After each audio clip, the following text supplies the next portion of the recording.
The grand final! We have the Baengers against the Vinland Raiders. Here we go with our first map of the best of 5 series. We're finally in the grand final of the Division 1 end of season tournament, the highest division within the biggest amateur league of Europe.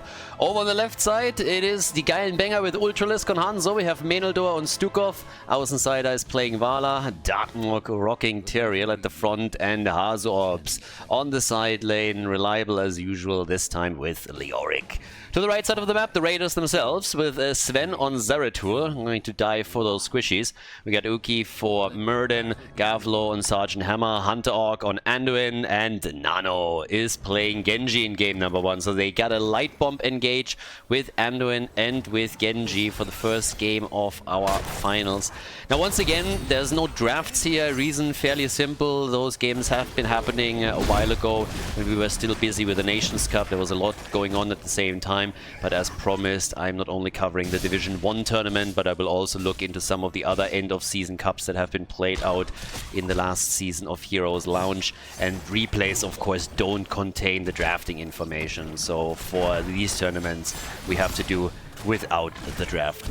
But as we're heading now into this, we got an arrow build for Vala. As you can see, nothing wrong with that. Obviously, when we're talking about arrow builds, they are more dominant when we're talking of Battlefield of Eternity. But you can play an arrow build pretty much on any map, especially if you're expecting to have a lot of fights outside of minion lanes, which is definitely the case when we're talking of Towers of Doom, since a lot of the battles are happening around altars and not necessarily in the middle of the lane. So a lot of stacking opportunities, a lot of RNG that you can really gather here to get huge damage amounts out. So an arrow build, absolutely viable in this circumstance. Could have gone multi-shot too, bit rarer these days, and of course an auto attack style, assuming you have more sustain or you're totally willing to sacrifice at least some of the gambit stacks.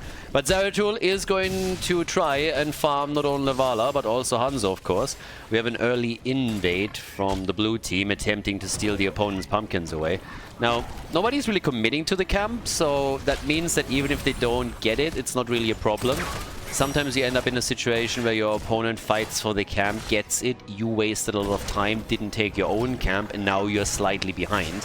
Now, of course, you can always make up for that later on, but it poses a problem in the early game. In this case, they're not running into that problem. And far from it, actually, because they are now a bit faster taking their own camp, so a slight advantage, nothing crazy, but again, can matter. With level 4, we're also getting the siege tactics now for Sergeant Hammer. And of course, a repeating arrow for Vala as they are again going for the camp, trying to allow Vala to get a few more stacks. She's currently sitting at 6. Not too bad. 2.5 minutes in, but there's Zeratul. Außensider's immediately in trouble. As expected, Sven is trying to get these kills, and together with Genji, they were able to dive in, take her down. First blood accomplished. Vala gone, and the Raiders already being a little bit successful here. Nicely done. I like it. No respect, zero. They're not afraid. Like, zero respect given at the beginning of the game. They immediately jumped in, went for the kill, got it. And now, of course, it is altar time, and we're going to see which team is going to walk away with 2 out of these altars. So, as it happens, everybody is already at the bottom of the map. There's 2 assassins topside, Zeratul and Genji, so Leo's now slowly moving in. Genji could still try and interrupt and delay things, but he's moving down towards the middle in an attempt to prevent Ultralisk from channeling this one through. Not a problem for him, Swift strikes out, but again, Leo is rotating, and Zeratul isn't. Zeratul is still sitting at the top, so he's playing this a little bit slow and allows the blue team very likely to get away with the second altar channel, but we're not there yet. Vala is still busy stacking, so Außenseiter always moving forward here and using Gavlo as a pin cushion. But the channel has now happened, and it is the Baengers who walk away with 2 out of the 3 altars here at the beginning of game number 1.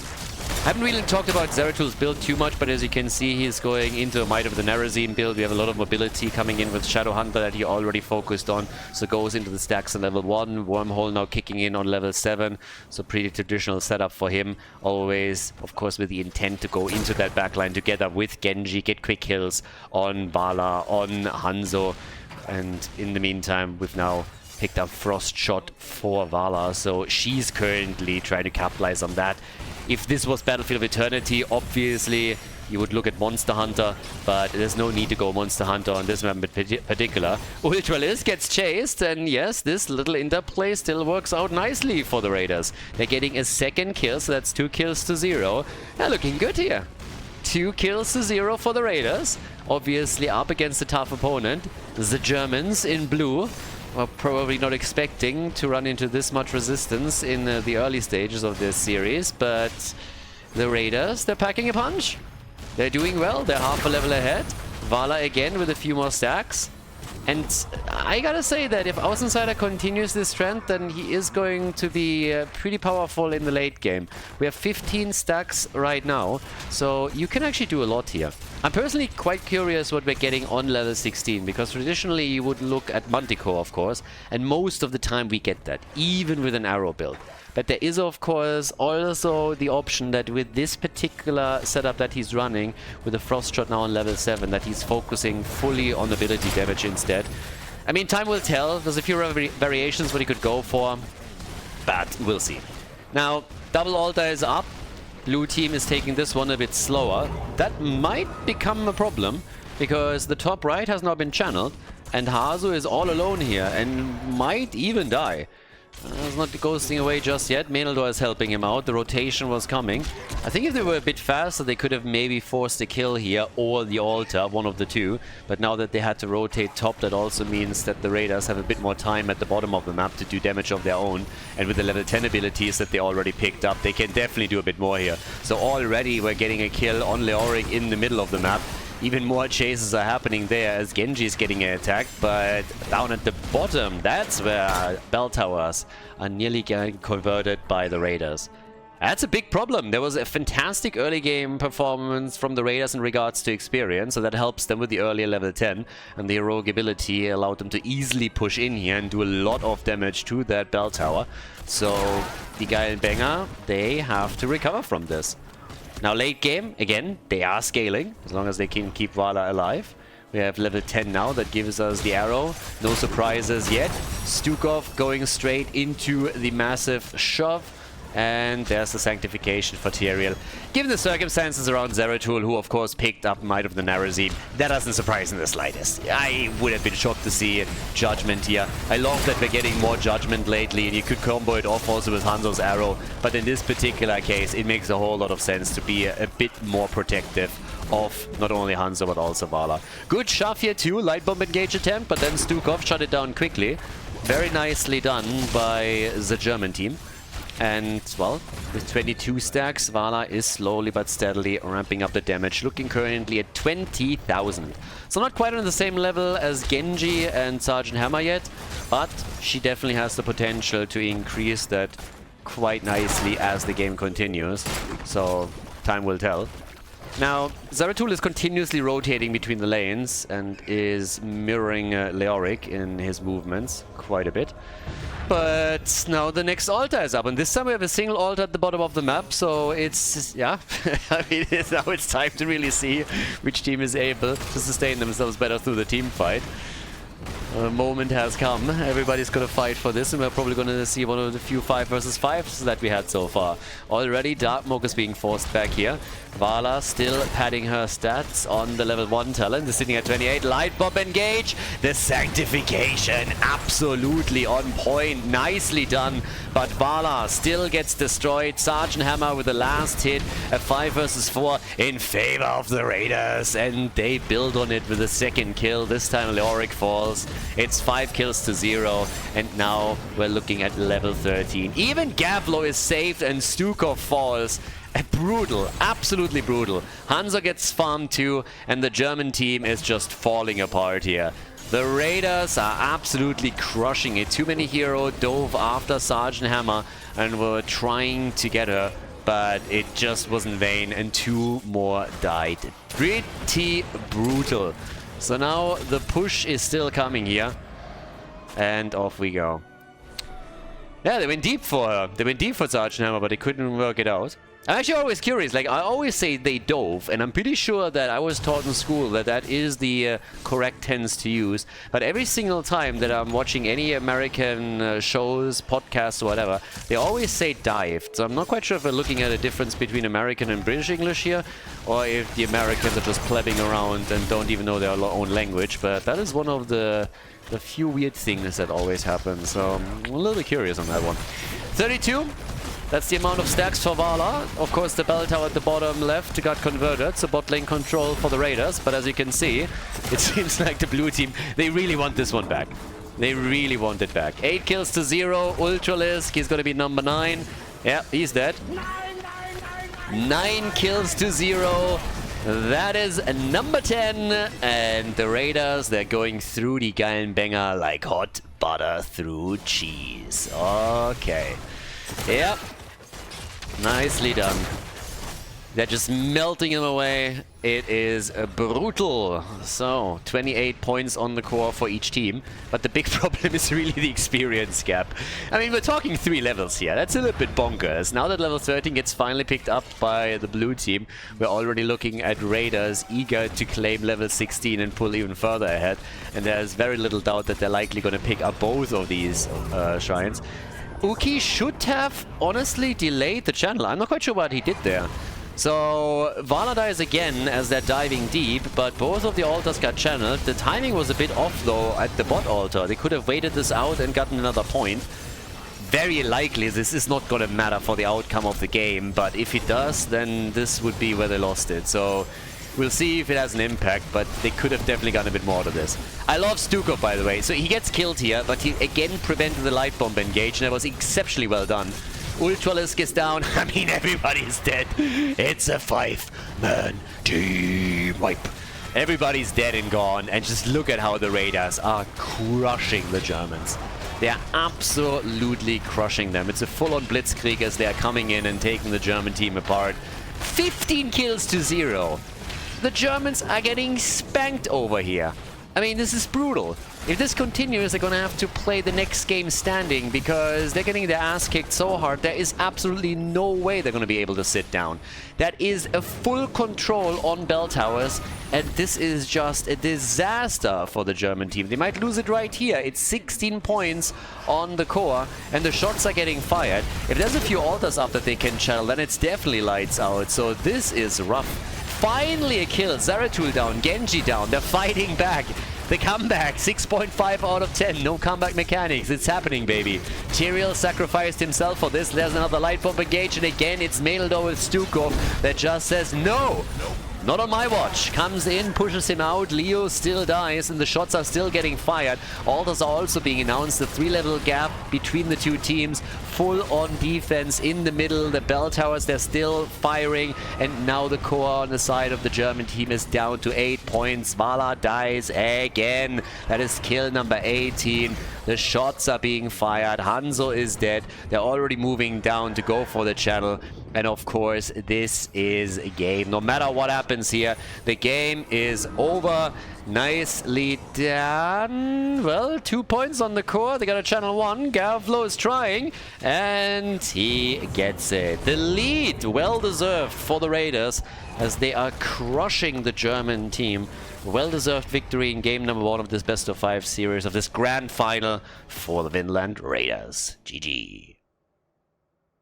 Okay guys, before we're heading into game number 2, real quickly, we currently have a sponsor and you can help to keep the channel alive and help me to also create more tournaments by simply going into the description of the video, checking the link out. It's a game, it's Call of Dragons. You can download it and simply install the game and start the game. It's all you gotta do. It's super fast. But if you enjoyed the Nations Cup and if you would like to see more tournaments like that, or just also online tournaments, help me to grow the channel and help me also to set more events up like this. This is one of the best ways to do it. Whenever we have a partnership like that, it's always important that people take a minute out of their day in order to support it here. So again, if you enjoyed the coverage of the Nations Cup, if you want to see my events like this, check out the link in the description. Call of Dragons. Make sure that you download the game, install it, and just play. There's no requirements to play to a certain level or anything like it. Just installing the game and starting is already more than enough. Very much appreciated. Thank you very much for supporting the channel, everybody, and enjoy game number 2. Game number 2, the Raiders in the lead against the geilen Banger. And, well, the blue team, they got slapped around in game number 1 pretty heavily. Yeah, Ultralisk now in game number 2 with Medivh. We have Khaldor on Brightwing. Darkmog is playing Sonya, Hazops on Sylvanas, and Nomi is playing a Nubarak. On the right side of the map, it's the Raiders. They have started off quite strong. Sven is playing Hogger. We got Uki on Diablo, Nano on Chromie, and of course we have Gavlon, Tracer, and Hunter Orc on Rhaegar. Oh, shut up. My man. Alright. Yeah, she is. She definitely is. But okay. So, we are on a pretty big map here, and obviously, if you have Hogger, I actually have no idea how Hogger went through the draft. I mean, how is this even possible? We're in Garden of Terror, and you don't ban Hogger? That's actually kind of crazy. That's actually wild. I did not expect that this would happen here, because normally he's one of the first bans when we're talking about Garden of Terror. But here we are. We have Hogger, so he's going to focus on the mercenary camps, try and control them as best he can. Whereas on the other side, we now have, with Medivh, good portal action that they can use to quickly traverse the map, maybe invade some of these, put Sylvanas into a good position on a lane, and of course also assist the rest of the team here. But talking about assisting, Nomi gets attacked immediately and has to be saved by Medivh and the portal. We have Chromie with a deep breathing, and I always breathe very deeply when I'm up against Chromie, because I'm getting so angry and mad at that little garden gnome that I'm just sitting there and it's like, deep breaths, Khaldor, don't tilt, deep breaths. And yeah, it helps. So deep breathing for Chromie, deep breathing for the opponent's team. Nano with one of his favorites. And over here, the spin to win. Dong, dong, dong, dong, dong, dong, dong. They need a Hogger skin for Diablo 4. That's what we need. On the left side, another camp is about to be taken. So we have Hazops and his boys also taking the Bruiser camp here. As I said before, this is a really, really big map. There's the most mercenary camps on Garden of Terror than any other map. So anything that allows you to take these camps quickly and apply lane pressure is really strong. And when you are drafting, it's one of the things that you are heavily focusing on when you're playing on Garden of Terror. That's why Hogger is being played here. That's why we have Rhaegar as a support. He helps with that clear. Sonya has been taken for that reason. So it definitely shifts the priorities of some of the picks that you have. And of course, since it is a big map and since they can rotate quickly with Medivh, Sylvanas is now a very interesting choice too. And as you might have noticed already, they actually went for Hazops Sylvana. Nano goes down. Nano down. They're trying to get the Sylvanas kill, but that isn't happening with Medivh around. But as I was about to say, so Hazops, he switched over into the Sylvanas place from the side lane, because we now have Darkmog up at the top. So as I mentioned, the teams here in Heroes Lounge are usually a bit bigger than just 5 players. They have quite a few subs, and so for tournaments or for events like this, then swapping in and out a little bit, which both of the teams are of course allowed to do. And the Germans are starting off a lot more efficient than what we saw in game number 1. We have 2 kills to 0. They opened up the bot lane already, so highly successful, at least in the early stages. Nicely done. Well, up at the top, we got Nomi now, first and foremost, in the middle. Up at the top, it's the 1v1 between Darkmog and Sven. And down to the bottom, still a little bit of fire away action as we're looking at the first seed of the game. This one is getting channeled quite quickly. And yep, there we are. Up to the top, Siege Giants en route. They have to be reacted to. It's always the same game here. You're trying to get those mercenary camps. The opponent has to react to you, has to invest a bit of time, and that allows you some extra space on the map, as we're seeing down here at the bottom of the map. So they had some mercenary camps at the top and the middle. They had to be reacted to. The red team rotated over. They moved away from it. Quick rotation towards the bottom of the map with Ultralisks, Medivh, and Hazops and Sylvanas, and that allows them to take half the hit points off the bottom fort. If you play that out nicely and you ensure that you're not losing any heroes, I mean, in this case, they might even get a kill, But if you don't lose any heroes with these rotations, then over time you will get a lot of value here. I mean, the structural damage alone that we just saw from them is fantastic. So keep that game up, keep those rotations up, and you're going to be in a very good spot. And of course, since now the Raiders were forced down to the bottom of the map, it also means there's a bit more space topside, which they're immediately exploiting to attack another tower. They're not going to get as much damage here as they got at the bottom of the map, but they can now execute these plays over and over. You just have to ensure that communication is good, that you're making those plays extremely crisp, so that you're not getting blindsided all of a sudden by an early rotation and then lose some heroes like we're seeing at the top now, because that rotation hit Sonya and it hit her hard. I honestly expected them to move down to the bottom fort again and not even bother with thinking about that seed, since the position of the seed is directly favoring the Raiders. So yeah, they're giving this up. Sylvanas is now finally attacking down here, but of course she is already a little bit late to that party. And Anubarak is assisting in those fights a lot too, because he can spawn the extra beetles that soak the tower shots. So Sylvanas and Anubarak is a very nasty composition when we're talking about just going for towers, just dealing with them. Yeah, but of course these rotations of the Raiders are getting a little bit better, and I said it before, you have to know when to move back, and currently there were mistakes by the blue team on the top and the bot lane, which is why they are now losing slowly but steadily a few of their heroes. First it was Sonya that fell, and now it was Sylvanas. So, kind of unfortunate for them, but yep, there we got that. All the way up at the top we have Darkmok now, slowly joining up with the rest of the team, I would assume. Probably going into the middle first and then moving down to the bottom of the map. Yeah, level 10 is in, so they have an advantage. If that will give them an entire seat, I kind of doubt it. Especially since now the Raiders have also taken their own level 10 heroic abilities on both sides. But yeah, they are still trying to apply pressure here. And I mean, why not? They have taken so much hit points, so many hit points off the fort at the bottom of the map already. Of course you would do that. So, seeing around here, damage output, we're looking at 10,000 for Sylvanas. Also keep in mind that the stacks for Medivh are becoming highly important here. So far he hasn't died yet, so he's going to try and keep it that way. They're going for Nano, and he's dead. Chromie is gone. Rhaegar got quickly cocooned and had absolutely no chance to move out of this. So, job well done. 30 stacks for Medivh, and that is also a fort that falls. And they're trying to go for Diablo. One stun is in, could maybe get a second one if he gets his back. But we still have an Ancestral that can be thrown out by Rhaegar, and he might have to use the cooldown here. Diablo is going for the barbecue immediately. There's the ley line. Shockwave from Hogg as he flanks in from the side. And this is the moment where the blue team decides that it is time to leave.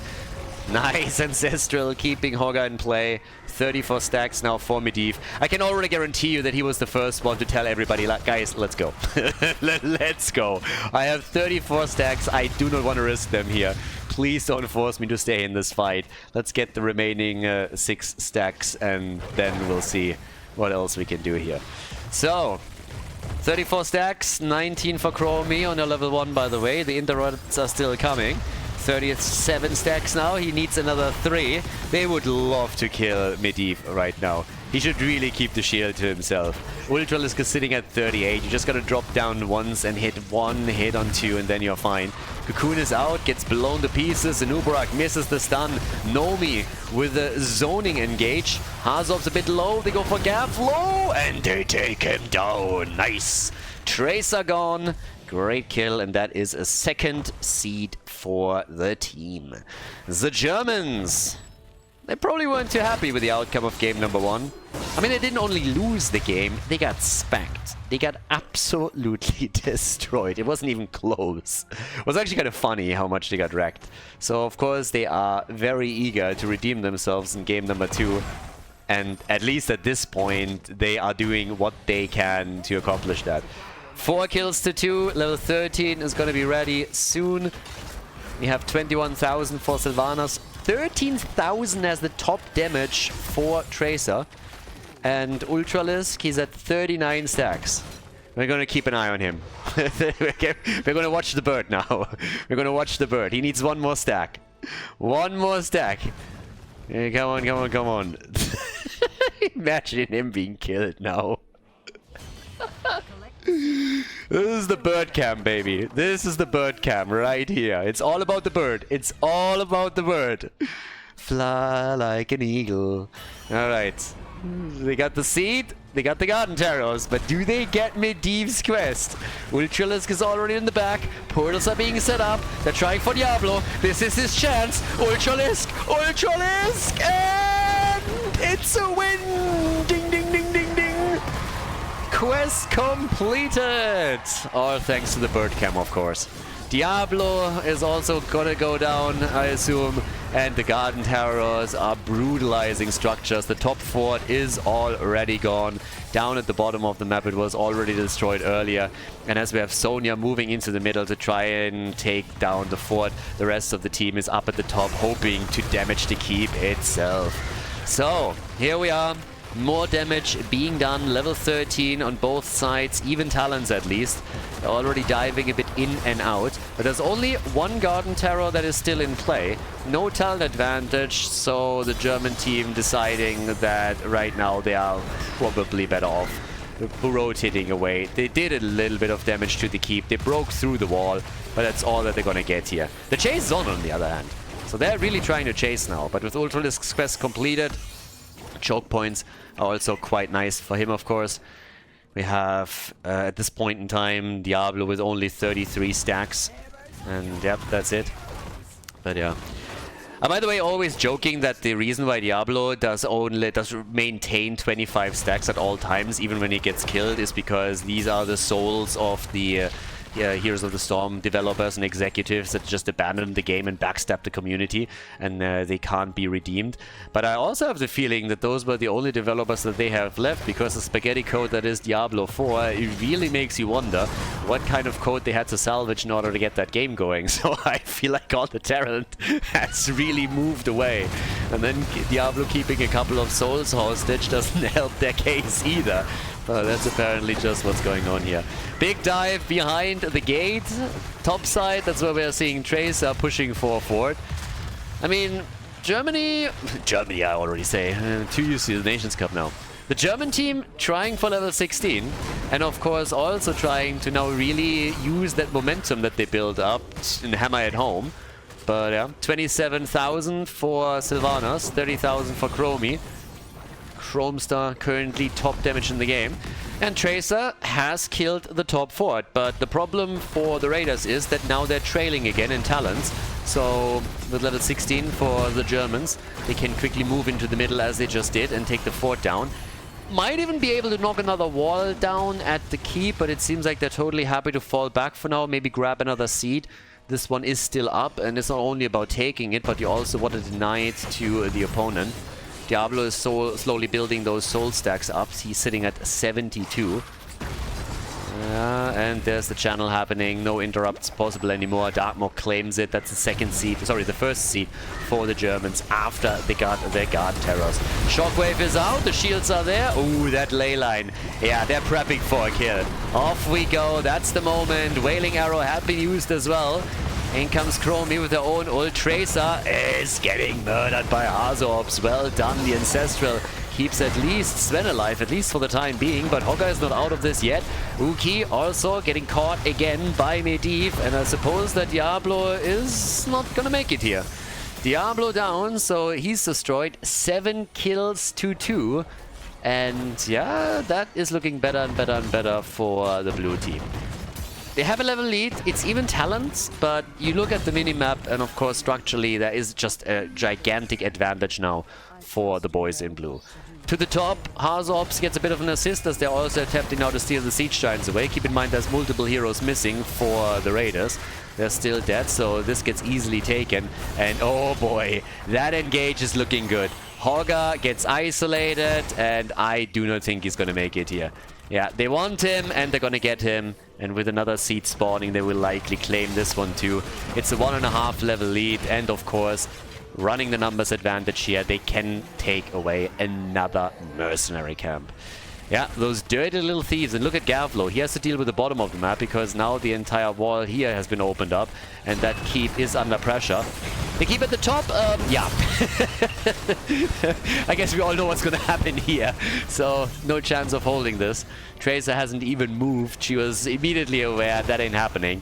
especially with Hogger still gone, so instead she defended the bottom of the map. That of course made a whole lot of sense. And up here it is another channel, so die geilen Banger on their way to a potential victory. I mean, the Raiders are going to try to bring this back, of course, but yeah, the hits are coming. They definitely are. So, as is, we now have level 18. They're bringing it closer and closer to 19 and 20. And Diablo gets targeted again. Yeah, Diablo is actually in real trouble here. Not only because a lot of players are now trying to move to Path of Exile 2, but also because that bad boy is just getting murdered time and time again. He is getting farmed up there at the front. Hogger also getting killed. Chromie with a timeout, but that only delays the inevitable. I'm sorry, but that's not how that works. Oftentimes you might buy yourself enough time to get saved, but not so much here. Another rotation with Medivh and the portals, and yeah, these engages are just brutal. It's not something that the Raiders can really deal with, and ignoring the two keeps, what we're seeing the Germans do, the blue team, they're going for the core. They want to end it right here. There's only two defenders left, Diablo and Rhaegar. That's all that they still got, and the core is falling, and it's falling quickly. The Germans got angry. They got pretty mad after game number 1, and they tie the score as they claim victory on Garden of Terror, meaning we're heading now into game number 3 with a tie in this best of 5 grand final. GG.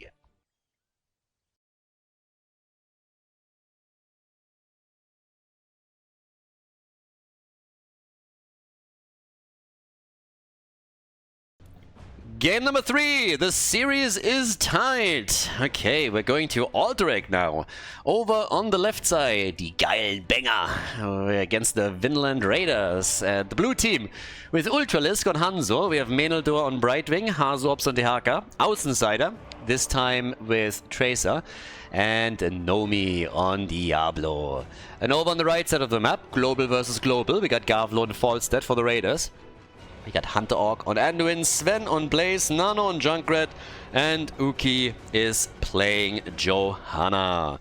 Alright, let's see who pulls it off. So, this should be fun. It's actually a really cool series.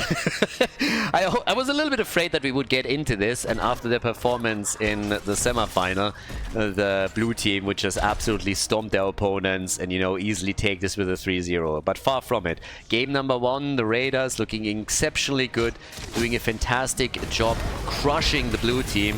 And then on the second map, Geilen Banger fighting back and doing their thing. So, yeah, job well done. Down to the bottom of the map now, we have Hazops still doing his thing on the minions. Falset is coming in again. I also mentioned it's global versus global, so that's something that is going to have quite the impact here as the game continues. They have to control these side lanes, and of course also in regards to the objective, the prisoner camp, this is going to play a bit in a role. But, yeah, with that said and done, up to the top, Tracer, Außenseiter, he's currently just jumping around, trying to nibble away at the hit point pools, also keep the opponents on their toes a little bit and do their things. Brightwing nearly stunned on this one. That would have been actually funny. So, yeah, kind of like it. But, yeah, on the left side, Hanzo Ultralisk currently doing his thing. And starting to fire away at this easily. One hit at a time. It's gonna take a while, but okay. Okay, so with that said and done, down to the bottom of the map. You know what? While we're having nothing else to talk about, let me talk to you about something completely different. We've had it about like fitness and just like workouts and stuff in the channel just the other day, and I've been talking about this for a while and also saying it. One of the things that everybody should do, even if like a lot of people think in order to stay fit they have to go to the gym like for an hour or 2 hours or whatnot, and that's absolutely not the case. You can do so much if you just do 10-15 minutes every day already, or 5 days a week. So if you haven't started with anything yet, I really heavily recommend that you just do some basic workouts, being it some easy squats, maybe trying for some push-ups, pull-ups, whatever it is, and slowly increase that over time. You don't have to go bananas with all of this, but having just a few exercises that you do for 15 minutes every single day helps you a lot. I'm telling you that as somebody who just dislocated his shoulder, was pretty much out completely, couldn't do anything except for doing a few basic exercises, and even that kept me kind of sane and alive. So if you've never done any of it, take a few minutes out of your day, try and establish a little bit of a routine. Again, you don't have to do a lot, but your body will thank you, and you are going to be much more healthy as a result of it. And also, by the way, one of the things that's really important as you're getting a little bit older, squats in particular, just the squatting alone, super important. One of the things that I actually did not know is that as you grow older, one of the main reasons why people need assisted living or need to, you know, leave their house and live in an old-timer home is because they don't have the leg strength anymore to get up when they fall. Was totally unaware of that, but another reason to get your ass off the couch every now and then, just do a couple of squats and just some basic workouts. And again, don't have to overdo it, but do something. So, with that little bit of advice that was completely disconnected from Heroes of the Storm, well, you can be a hero in your own life. You know, that's how he connected it. Beautiful transition. So, being a hero in your own life, back to Heroes of the Storm, invade on the camp. Nearly a kill, but not quite being able to pull that one off. I like the idea to dash in and see if they can get a quick kill though. But we have seen only a single kill in this entire game. There was a kill against Falster down at the bottom of the map. Outside of that, the teams have been pretty... pretty quiet so far. There was a couple of attempts to maybe sneak a second one in, but nothing besides that. The objective has been on the map already for a while, but particularly when we're talking about this map, we have oftentimes objectives that only get focused after level 7, sometimes even as late as level 10. So the prisoner camp's not focused. There's not a Nubarak here that can move in and try and sneak it.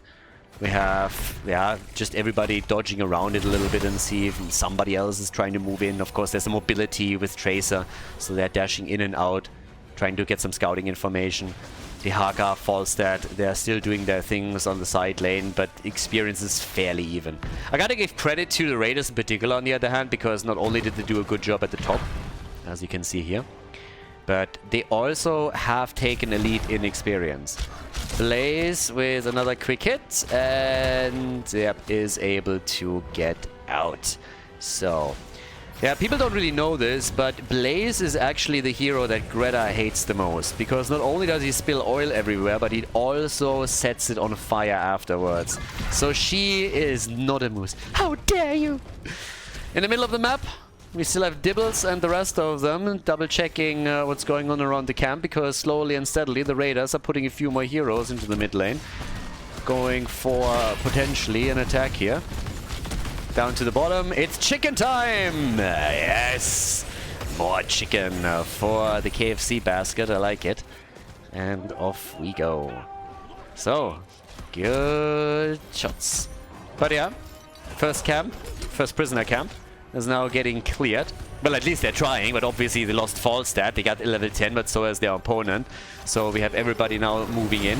But they gotta interrupt this quickly. The minions are already on it, but it's down to 11 seconds. I'm not quite sure about that. Especially since Sven is now moving in, interrupting that again. They're likely gonna grab this one. They might lose a hero, and indeed they do as Jojo falls, but... Oh, no, there it is! Yeah, that's the Raiders released. And if they can get the kill on Ultralist, that would go a long way. Light bomb, is that enough? Falstad, arrow! And it's the end of Blaze and Falstad. Falstad is doing a lot of dying right now. Yeah, he's getting wrecked quite a bit. So one kill after another is coming in. And it is 5 kills to 0. Again, the objective, that has been taken, so that's the good news for the Raiders. But 5 kills to 0, that was definitely a great start for the Baengers. Could have been better if they prevented the objective from being taken, but since there's nobody to push with it, they have an easy time defending against it. And at the top, for example, the fort hasn't even taken damage. I would assume that if they rotate down to the bottom of the map with more heroes, they can also save the bottom fort. That shouldn't really be an issue, but yeah. Some damage is there. I mean, at the end of the day, the Raiders are still in experience range. The Raiders are still the team that did most of the structural damage. So with all the kills, the Geilen Banger still not in a dominant position. You would assume that since they're winning all of the team fights, they're doing just stellar in this game, but that's not the case. At the top, a fort has now finally been destroyed since they had to defend the bot lane. So one fort is down, and the other two are rather low. So despite the fact that there weren't initially a lot of heroes alive to push with the Raiders, this was still good damage. That was not too bad. So that was still pretty sweet. Over to the right side. Well, we got once again another camp taken. So the mid lane camp is claimed. At the bottom, Menaldor. He's doing his thing. A little bit of a glimpse with the flashlight here from Mookie. Apparently that hasn't quite worked out. So he had to actually walk around and double check. But yeah, the idea of course being the same. He wants to find out if anybody is going for the camp or not. In this case, no problem. Nobody was moving in for it. Level 13 is in. That now gives us the untouchable for Tracer. So far, they have been quite untouchable, so we'll see if that continues. But of course, if you die with Tracer, then you're going to be in trouble. There's a few stuns against you. The bird gets taken out again, so bye-bye birdie. He's having a rough time here, doesn't he? Tracer in particular is just on his ass all day long. It's 4 kills against Falstad's now in total, and that is a majority of the kills.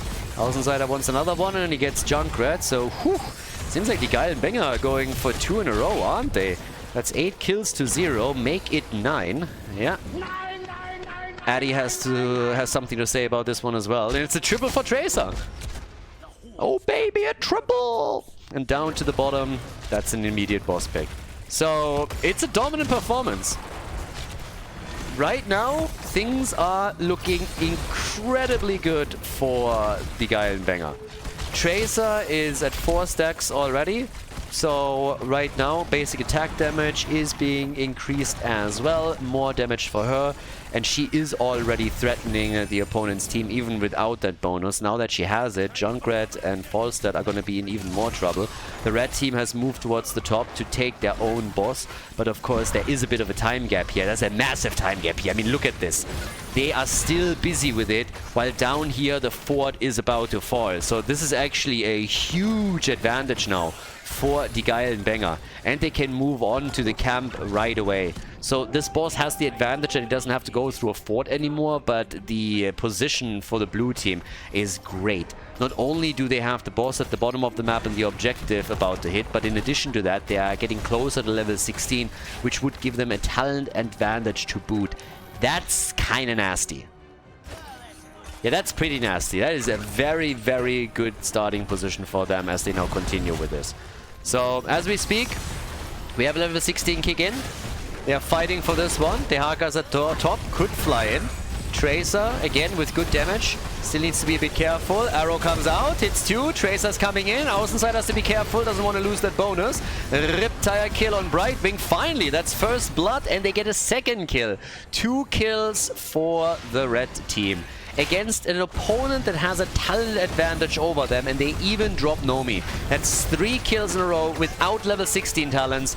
Jojo, oh, she nearly falls, but Tracer can't get the kill, and now Außenseiter might lose his bonus stacks. Nope, he does sustain the damage. They defended at the top. Now the cavalry comes in. But of course, this is not going to do a whole lot of damage for them.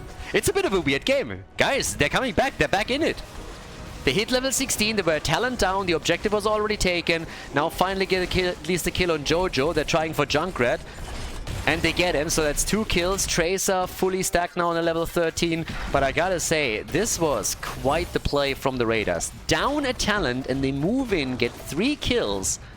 Close the experience gap for the most part. And prevent the objective from doing too much damage. That was extremely good.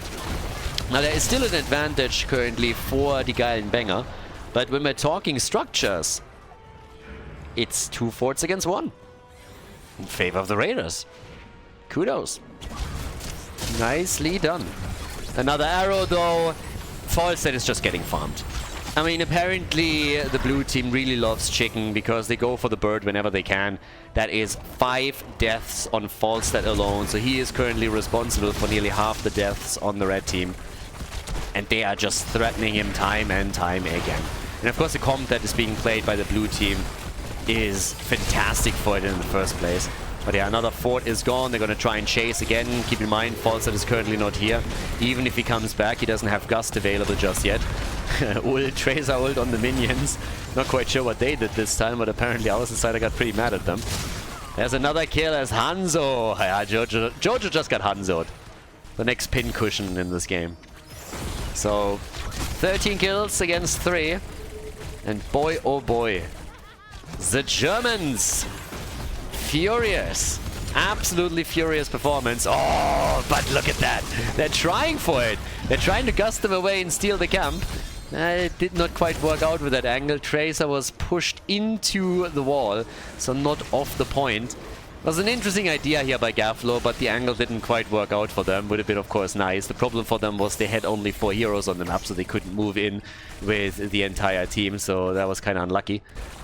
By now we have also, again, full 5-man back to business in a few more seconds, so then they can make a play for the next objective, I assume, which should be announced soon. But Ultralisk, he's gonna fall for the next camp. A little bit faster by now he's properly stacked.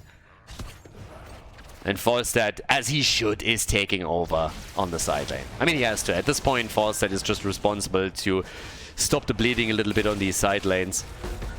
They're now in a fairly identical position, talking structures, but if you look at the experience gap, that's a different story. That's a very different story. Nearly a 2-level advantage, making 1.5 levels. That will result in an early storm talent for the Germans. And yeah, the Haga is trying to get them that XP. Already sitting down at the bottom, hiding in the bushes as well. Just like trying to get as much as he can here. And once that they have level 20, then of course all move in. They're actually trying to gank up on him. So they're trying to gank up on Dehaka, and he's already on his way out. So good communication on the blue team.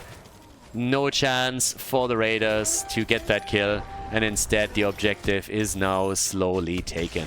Which might trigger an attack down here. Hazu's already aware that might happen, and he is sniffing that out. The team is aware what's going on, and they're gonna try and steal this one, and I don't see a reason why this wouldn't be successful. If they avoid Falstad's Gust, then this should be a good position for them. They can definitely avoid it from happening, but stealing would of course be the dream. Brightwing is still busy at the camp, so they're trying to get it all. They're trying to get the boss and the prisoner camp, and nobody is moving to deal with Brightwing. Unless Falstad flies in, that is gonna get them very far ahead. Boss is stolen. No chance for the red team to fight for it. They were trying to sneak it in. Brightwing had to move back, so with 9 seconds on the timer, they were able to reclaim control, but that's still a very big lead. Tracer with the Untouchable on level 13 has now 52,000 damage. The arrow, oh, nice dodge by Nano. That was close. That was very, very close. I thought that would hit. Narrowly missing the target. Boss down at the bottom of the map. Dibbles is going for it, and they're going for the boss at the top at the same time. So now they have the objective. They're going to get another boss. This is at least a keep. This is likely, I mean, very likely they're going to get more than that, but at a minimum, it is a keep. Now, the Raiders are obviously working overtime trying to get to level 20. They've been playing passive, they couldn't fight any of this, they couldn't go up against an opponent's team that had level 20 talents, but they're doing what they can to as quickly as possible get themselves to level 20 so that they can actually fight. And this is what they're currently doing here. So they got level 20 now. This is the moment where they can start to fight back a little bit. Ideally for them, they would try and get a kill and then just defend, and slowly reclaims a position in the game. But this top lane in particular is under enormous pressure. The fort in the middle has no chance. It's going to fall 100%. Nobody's even going to try and defend this. It's just not a priority.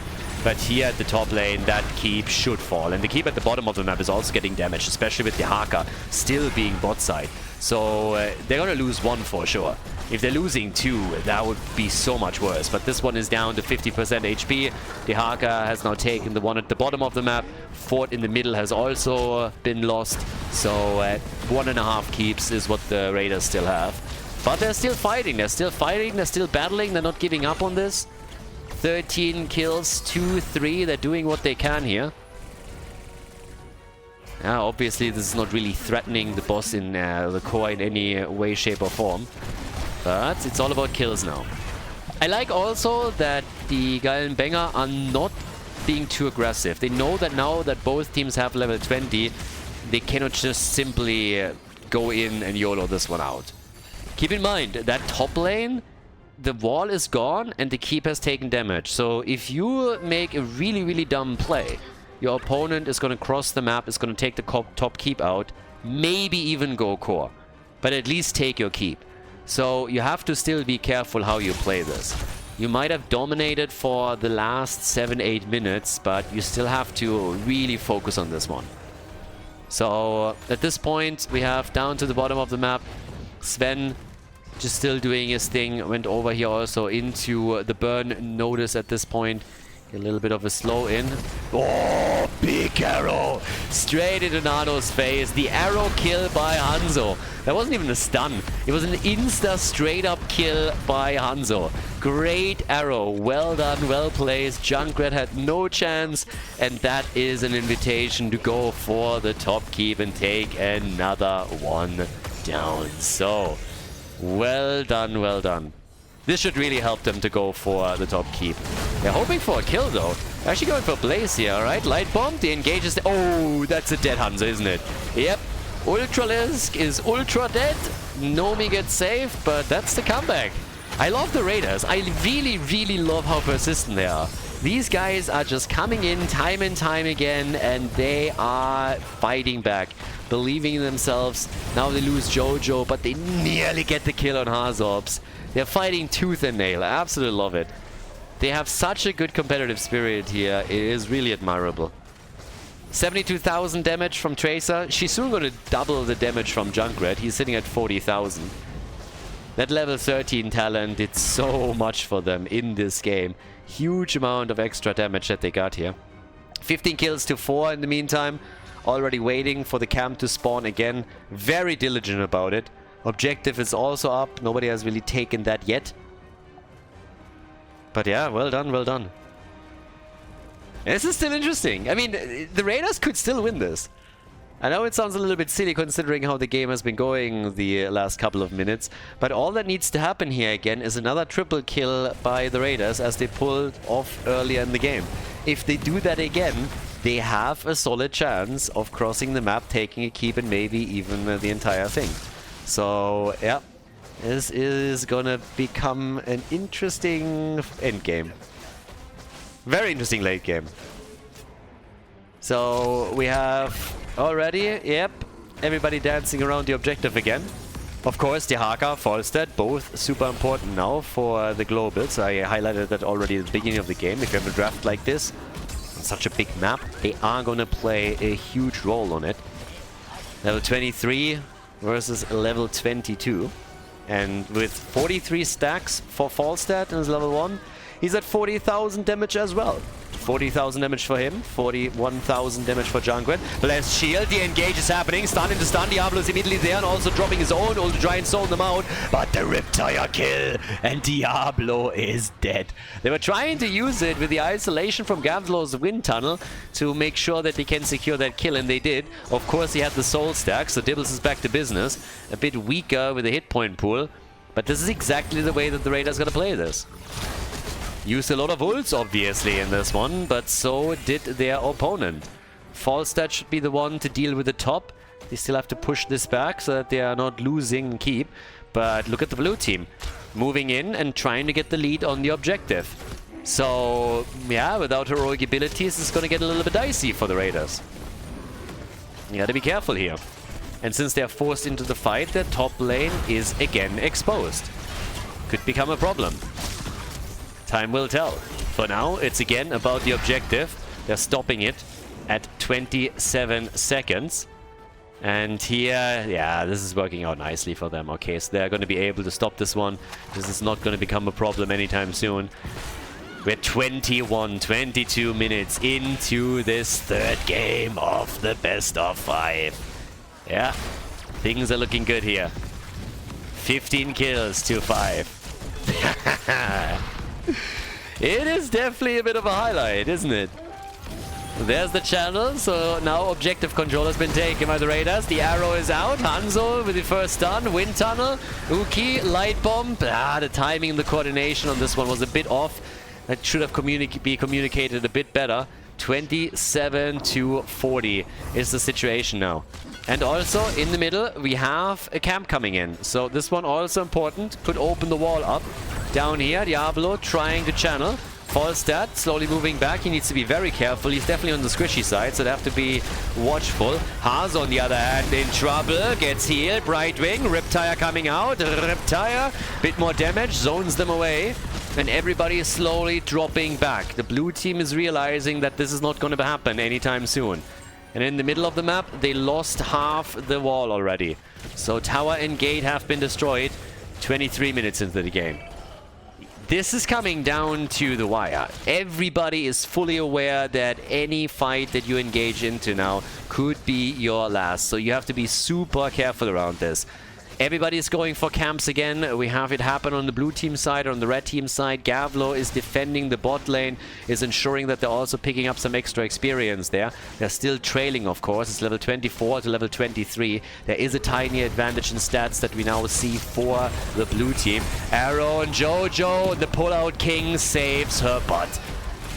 Anduin with a straight. They already sniffed out a Haka in the back. Good for them.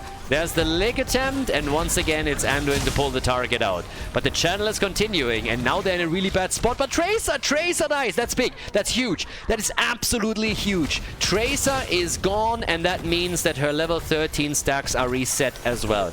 The damage is limited, and they're trying for more. Can they get another kill? Nomi, a little bit too far out front. Objective is stopped. This might just be the moment. Can they really turn this around? Hazo is the only one that hasn't died yet in this game, by the way. The only one that has not fallen thus far. 24 minutes into the game now. We're in 24 minutes and we're again making another move over onto the left side. They're trying for the camp, or at least they should. This, by the way, is a massive wave at the top. The Arga's having some fun with it. So yeah, Hazu's coming in and is taking all of that. But they are going for the boss instead. Cheeky call. I like it. I like it a lot. Yeah, Jojo is still playing around the bush a little bit. But they need to take it quickly because Brightwing is not channeling. It was interrupted here. But they're going to take this one. Gavlo is going to need another moment. Blaze is now coming in. They're still trying to hide that they're going for the boss, and they can pull this one off. So this is going to be a nice move by them. They take the boss. Boss has now officially been claimed. Oh, the Raiders. The Raiders are looking good here. They definitely are. They had so much trouble finding their foothold in this game, but now they're here. So once again, we have them with the boss pushing through the bottom of the map, and that is a 24-25 minute boss. 63,000 damage for Junkrat now. Tracer has already joined the 6-digit club. She has crossed the threshold. She's above a 100,000 damage right now. Looking really good. And of course, at this point, it's a really shitty position for the blue team. I mean, look at it. They have to somehow deal with the boss. They are apparently okay taking damage on their keep. The Haka... Hazu? Hazu is playing with fire here. He went in deep for this. That was a bit rough. So, yeah, the keep is taking damage. I don't think they can kill it, but they are going to try and go for a better position around the objective now. Big arrow! That arrow was huge! Gavlo with a gust attempt. The Haka in the backline now. Falstad still alive, but Hanzo drops him with a few arrows. Falstad gets Hanzo. Sven likely to die. Ultralisk with another kill. He takes 2 in a row. The Haka missing the isolation. 2 stacks again for Tracer's level 13 talent. for her unstoppable, untouchable. But now they're looking fantastic. Nicely done. Great arrow initially from Hanzo. He was able to get the first kill on Falstad. Gets the arrows in. Afterwards, he takes down Blaze. And now they're going for the objective. They take the cavalry. And they're also trying to take the camp here. This seems to be the nail in the coffin. Anduin explodes. The ragdoll gets kicked across the screen. And this should be game. Only 2 survivors. And with the help of the objective and this push in the middle, they should at least take down another keep. And once that the second armor shield is gone on the core, they can take this game. The defense is attempting to slow things down a little bit to allow more heroes to come back. Falstad is already back in the Nexus, but he can't help them with his keep. He can maybe gust and buy some time, but Junkrat has now been claimed. The Baengers, they're gonna win 2 in a row. They won game number 2, they won on Garden of Terror, and now here on Alderac Pass, they're going to lock in their second victory. It is inevitable at this point. What a great performance, what a great game. 27 minutes in, and we have the blue team victorious on Alderac Pass. Great play, another kill, 22 kills to 6 in total. And this is the lead in the best of 5 series at the grand final for die Baengers.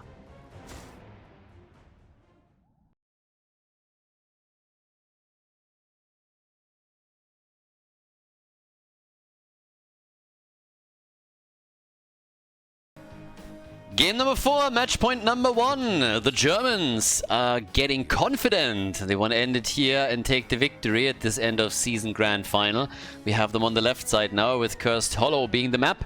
Ultralisk on Falstad. We got Nomi on Diablo, Darkmog on Brightwing, Außensider on Malthael, and Hazorps with the Haka again. Triple global. Oof. Somebody wants to play macro. On the right side of the map, Sven on Blaze, Nano on Hanzo. We have Gavlo on Hogga, Huntorg on Anduin, and Uki is playing Muradin. Okay, so here we go. This is an interesting one. When we're looking at the draft, I mean, triple global? Fnatic vibes are coming up here. So let's see what they can pull off, if they can out-rotate them completely and take the victory in the best of 5 series, or if, on the other hand, we're going to see a comeback from the Raiders in game number 5, which I would certainly not mind as well. But yeah, down to the bottom of the map, Falstad Brightwing trying to deal with with Blaze and Anduin now that he already also appears. We got on level 1 the Soul Shield, and of course up to the top, that's where Hazorps is currently doing his thing against Hogga. It's really surprising to me how often the red team got Hogga in this series. So yeah, from a drafting perspective, it definitely something that I didn't necessarily expect here, so we'll see what they can do with that. But alright, so Hazorps, he's going up against Nano. There's a bit of rotational games going on now that the side laners are moving on to take the bruiser camps. We have Hogga over on the right side, Malthael is taking on the left. And with Uki coming in, it forces Brightwing to also say hello. Oh! They faked it out! Yeah, nearly got a kill there, but the rest of the team rotated over too. So the dwarf got swarmed. Wow. The Germans are gonna get cancelled. That was 4 German boys just beating up a dwarf. That's bad. I mean, Peter Dinklage is not gonna be happy here. No. But I love how Brightwing initially just faked that she would help out and then just cancelled. Muradin was not dissuaded. So they trapped him a little bit. They really baited him in, and the rest of the team rotating then could finish him off. But yeah, level 4 on both sides with the next talent. And of course, when you are a player on the side of the Raiders, then that's not quite the start that you're looking for, but they gotta be careful how they're approaching this. This could be the last map of this best of 5. You have to be super careful right now. That's also true for Falstad, who gets hit once, twice, and barely moves out. Brightwing able to save the day. They swapped roles here a little bit, but Falstad dies regardless. It's kind of funny to see Darkmog on Brightwing. It's definitely a role that I did not think I would see him anytime soon. So yeah, that's amusing. So now we got the Dream Shot in over here. Yeah, there's one fruit fly that is not spitting around. No magic spit on this one. And yeah, still the 1 versus 1 up at the top. Hazorps, of course, is now trying to protect those two siege giants as best he can, but a nice move from Gavlo pushes them both into the range of the towers. We have siege giants also at the bottom of the map. The timing here is a little bit different because the idea is that you are trying to force your opponent to react at the bottom of the map so that you can fight for the tribute at the top. It's a really good move. The only problem with it is that we have 3 globals for the blue team, so that makes it a little bit harder. But essentially, this is what's happening. The entire thing was then brought to ad absurdum because we have a very quick tribute channel and a successful one as well for the Raiders, who now also pick up another kill. So Malthael is dead. The Angel of Dead got deaded. And yeah, that's level 7 in their hands. And since they're already at the top, they're like, you know what? We're already here. Might as well go and take some structures down, right? And that's what they're currently doing. Coming in, taking down the entire wall, and even nibbling at the hit point pool of the fort a little bit. Skullcracker for Muradin. And over here, Gavlo just rotating over, taking the minions down. And they gotta react to the top at some point. I mean, there's some damage done, but now they're reacting to Hogger first and foremost, trying to take Gavlo down. But as long as Malthael doesn't have a last rites, this is not gonna happen. Heroic abilities are also gonna get quite interesting. I mean, for Malthael, last rites would be what I expect, but there's definitely a few variations on what we could see from the rest of them. Of course, another big macro map. It's definitely nice for the Raiders to get the first tribute here. I gotta give them that for sure. So we now have another tribute spawning in 2 seconds, and they are getting in position for it. But with all the global plays, yeah, Darkmog is repositioning. Nomi, Stormbolt should hit any second. Hanzo completing the quest. Okay, so he's done. Hogger and Dehaka are still at the top.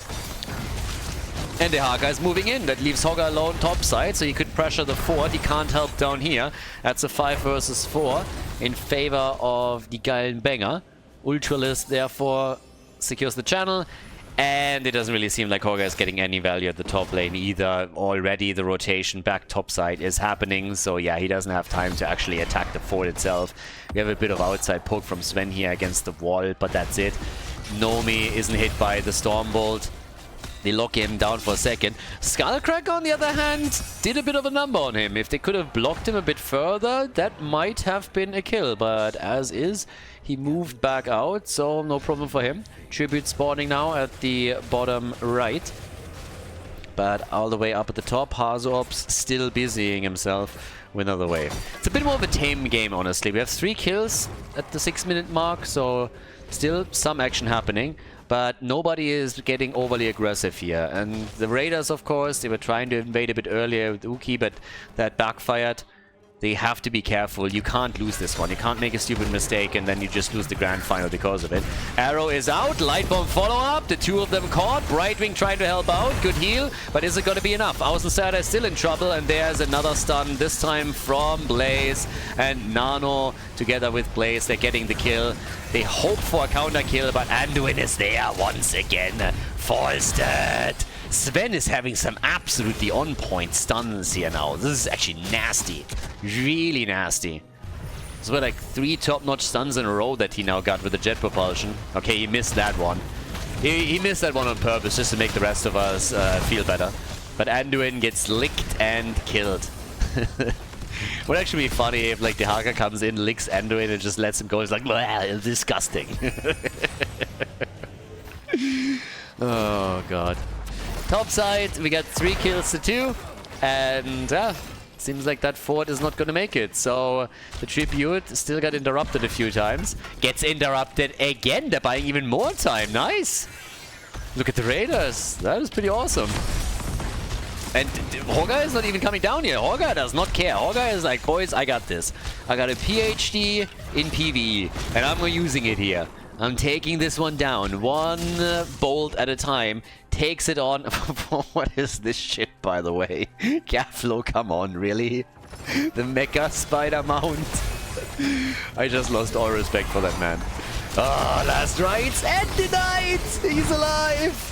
He's still alive, and their fight is like, what is happening here? Damn, the Raiders are raiding. They get a double kill. They take the Fruit Flight out, and they also take Air Gandalf. What's the name of the dwarf? Gimli. Air Gimli out. So, Air Muradin is gone. Real Muradin gets licked. So 2 tributes to 1 in favor of the Raiders. They took the top fort out, and they also destroyed a few heroes. 6 kills to 2, level ahead, level 13. Off we go. Yeah, looking good here. I like it. It's a bit... I mean, it's a bit unexpected how well they did. But that was a like last 2 minutes were insane for the Raiders. Absolutely insane. They got structures, hero kills, objective. I mean, what more do you want, right? Now the play for the boss. That is something that the Raiders should now try and either get their own boss or invade this one. And yeah, they find this in time. Good for them. And they have a level 13 talent advantage. It doesn't get much better than that. Stun, stun, stun, stun, stun, stun, stun, stun, stun, stun, stun.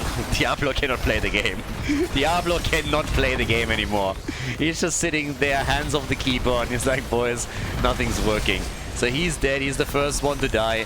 And he's also dead for the duration. He was at 98 souls, so he's just missing 2. They're going for Darkmorg. There's a Shockwave. Malthael is gone. Brightwing is gone. The Raiders are raiding. Damn, are they smacking again. This reminds me of Game 1. This really reminds me of the first game in the Best of 5 series. They're absolutely dominant now. And they want to go for the boss. There's another tribute that spawns at the top. And with a bit of luck and good positioning, they might even be able to get a curse going. So Hogger has just to delay this slightly. I'm not sure if he can, though. They might not be able to get this one. There's the channel. Muradin. Yeah, they got it. Alright. The interrupt is there. And now the boss is still busy at the bottom of the map. The fort is gonna fall. They're fighting at the top now. Malthael isn't here yet. Nice gust to deny the light bomb engage. But yeah, that ult on Diablo's side didn't do enough for them. So there's also a siege giant camp at the bot lane. This makes this entire push worse. The fort is already gone. They're threatening keep here. This is looking fantastic. This is looking really good. They're threatening a curse. They're 2 levels ahead. It's level 13 versus level 13, and somebody has to defend the bot lane, but they can't defend the bot lane without giving up the tribute at the top. So this is an utter disaster for the guy in Banger. They have to make something happen here, and they have to make it happen quickly. They're trying to go for the kill on Hanzo. They can't get it. The fight continues. Malthael is dead. This is a total shit show for the blue team. 3 heroes down. This is a disaster. This is absolute... Oh my god. They're losing everyone. A 5-man team wipe. The keep is gonna fall. They can curse now. This is insane. What an absolute smackdown by the Raiders. I mean, they don't even know what to attack first. They're just sitting there like, guys, do we go core? Do we go keep? Or like, what are we doing? Like, not this. How about you start with not... Why would you attack this? I really don't understand why they would attack this. Screw the fort, go keep. Fort falls anyways. There's no reason to attack this. The minions are going to take it down one way or another. Just keep him busy. Try to take these minions out. They should have crushed through that gate and immediately targeted the keep. The fort falls no matter what. They have level 16 already. But, of course, the damage is just going to build up from here on out. A 3-level advantage. Oh my god. At the top, yep, there's even a catapult pushing in now. Here in the middle, the keep is down to 50%. Don't forget, the Raiders haven't lost a single fort yet. Raiders have not lost a fort. And here the poke continues. Falstad, he wants to go for the gust. Goes for the gust. Arrow is out. Shockwave as well. The Haka dies, and I have bad news for the blue team. This doesn't seem like it's working out for them. Falstad is still alive. He's the only survivor. Everybody else has died, and he gets Hanzo'd as well. And that is the end of the game. Guys, we're going the distance. We're going game 5. We're going to the final map of the Best of 5 series here at the grand final of the Division 1 tournament. Absolutely fantastic. Great performance here. 19 kills to 3. What a showing by the Raiders. Well done, GG. The series is tied, and we're going to the final map. Well-deserved victory on Cursed Hollow.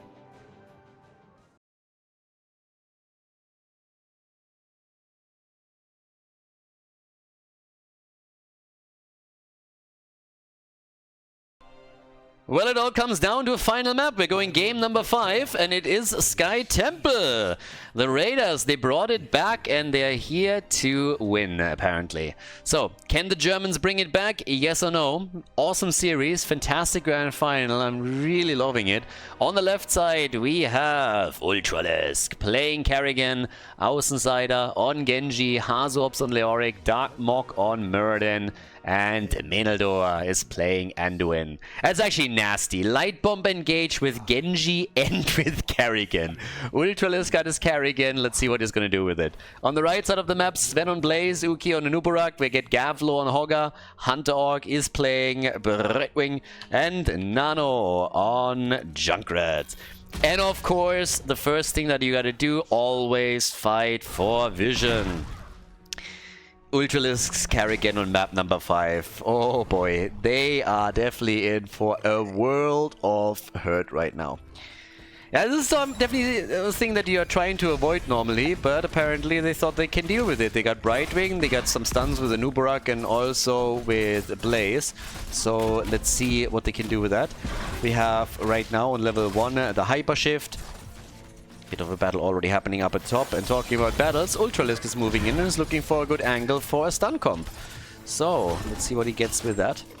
At this point, we got a stun from Blaze with a jet propulsion. Nice. And, yep, over here, Anubarak sitting at the side, just hoping that he can get an engage too, which isn't really the case. And instead, he gets sniffed out and then chased away very, very quickly.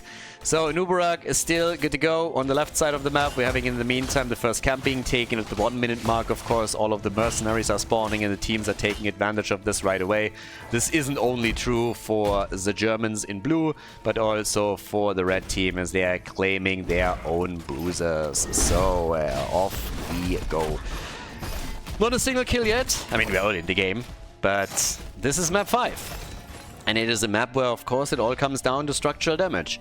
How much can you do without even using the objective, without relying on these temples, and just by utilizing camps and pressure with heroes? Which team is going to take the lead here? I mean, already the stuns are coming out as Kerrigan made the initial engage, but Anduin pulls her out of harm's way. No problem over here, as the Anubarak was starting to dive in as well. But now the first camp has been defeated.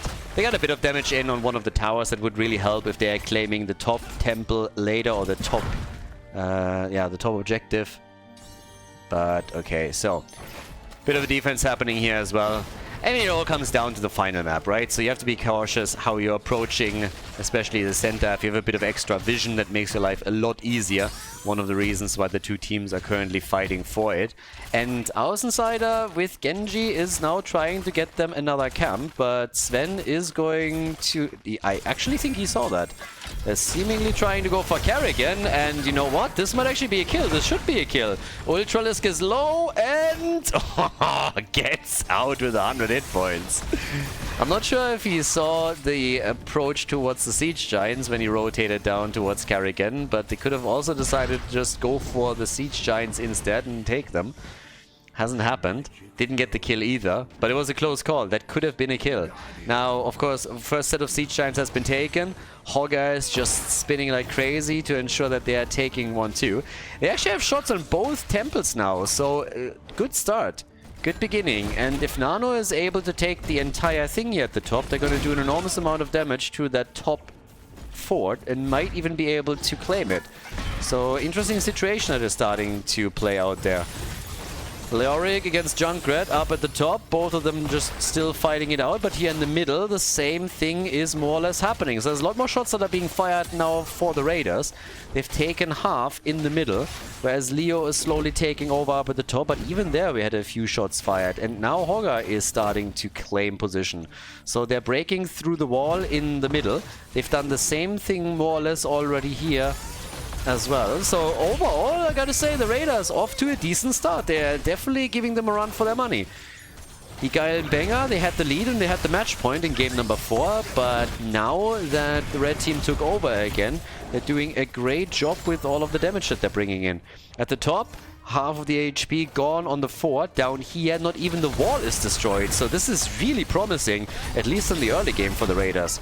No kill yet either, but everybody is now moving towards the middle in an attempt to get the few remaining shots and also hopefully a kill. We didn't get a single one yet though.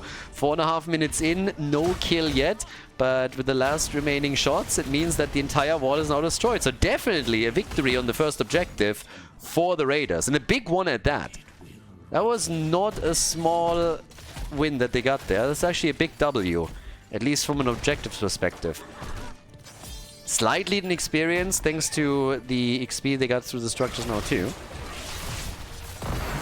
Well, can actually take a look at that. So yeah, they're a little bit ahead over here. Obviously, with minion experience, the teams are very, very even. Kerrigan's still down at the bottom of the map. She has top XP for the team. Same is true for Blaze. The two offlaners, of course, as usual. And everybody else is just looking for opportunities. Darkmog now in the tank position. Yeah, they shifted roles a lot. There's, of course, a lot of players on the team now that want to have a chance to play in the finals here. But they switched heroes and roles a ton throughout this best-of-5 series. So, for now, we have both of them aiming for level 10 and for rogue abilities. But I love how everyone is now a lot more calm in the final game. Everybody wants to win the grand final. Everybody wants to take the season championship. And now we have Bunker in, everything that they need. In this case, it's also, again, the Shockwave, and we're getting the Reptile. Down at the bottom of the map, Darkmog just waiting for someone to maybe move in and take the camp. It's another 17 seconds until this comes up. Light Bomb, and this is where things are getting a bit nasty, because first of all, you have now Genji that can start with a Light Bomb approach, but you also have Kerrigan, so you have a lot of heroes that can engage with it. I mean, even Muradin in a pinch would do. So, yeah, talking about Muradin, he and Kerrigan are getting completely pinned down here, and they should at least be able to take Kerrigan apart. Moving her into tower range, and that is first blood. Congratulations. Nicely done. That was actually awesome. So, yeah, they're able to take down Kerrigan. That's first blood for the Raiders. So, there are small advantages that they're building up here. They're just starting to continue. And now Brightwing is taking over shots at the bottom of the map. The wall has already been destroyed, so if this continues, it will take the fort out. Hogger gets a bit attacked at the top. I guess they were hoping to gank up on him. But Gavlo moved out. So the blue team gives up the bottom temple. And therefore the bottom fort. More than the bottom fort. They're going to lose some more structures in the mid lane as well. Guys, I gotta say, the Raiders, they are off to a very good start in this game. They're of course going to lose some structures now up at the top against this push. But they can react to it too. And they've already done way more damage. So the bottom fort has been destroyed. The middle fort is now getting attacked. And they're killing Anduin as well. They're even winning up at the top. Damn. The Raiders doing such a great job here. Look at the fort in the middle. This one is nearly gone now, so another one that they nearly destroyed. Structurally, they are so far ahead, and even that wave that at the bottom is now pushing in with the Siege Giant is going to do some damage to the bot lane structures. And if one thing is true in Heroes of the Storm on Sky Temple, then it is simply that if you are taking the lead in structural damage, you have a much better position, because every single objective that spawns 2 temples, you can just trade with your opponent. You don't have to worry anymore about like winning the fight, you can just trade. And eventually it will allow you to take keeps down and win the game. Blue team needs kills. The blue team needs kills. They need these fights, they need some kills, and they're looking for them right now. Level 13 talent advantage for the Raiders. But the Guy and Banger, they are fighting and they are not able to take a hero down. 2 kills to 0, level 13 advantage, double temple coming up next. This is looking exceptionally good early on for the Raiders. 1 level lead, structure lead, they're taking another fort down, more catapults now spawning too, denying another fountain to the blue team, and going for the steal on the camp. Great play. They are hitting all the bases right now. They know they're ahead, they're pushing in, they take the fort down, they rotate over to the Siege Giant camp. And once the level 13 is available for both, they fall back and they play it a bit slower and a bit more passive. Really good performance. Well, and all the forts are gone. Every single fort is gone on the blue team side. This is an utter disaster on Sky Temple. I cannot highlight this enough. On Sky Temple, this is really rough. It puts a lot of pressure onto the blue team. And they're already thinking about now going for a boss even. They're already throwing a little bit of a Hail Mary this early in the game. They're trying to force a fight where they can switch it. If they take this, that would be great for them. But the engage with the light bomb already didn't quite work out as well as they were hoping for. This, on the other hand, fantastic combo from Carrigan. Insane kill on Hogger, but Leo fell. Boss still attacking. Bunker on the ground. Brightwing moving away. Außenseiter chasing, trying to get the kill. Looking for Brightwing. Anduin gone. Another kill against the Banger, and they are not out of the fight just yet. They needed to throw a bit of a risky punch, and that's what they did. Wookie is waiting for his cooldown, and he gets it back in time. 4 kills to 1. They denied the boss to the opponent, and now they're taking the temples again. This is looking amazing. Absolutely amazing. I mean, right now, just taking a few of these shots is already great. Blaze is taking the ones at the top. They maintain the 1-level advantage over the team. He's going to move away eventually.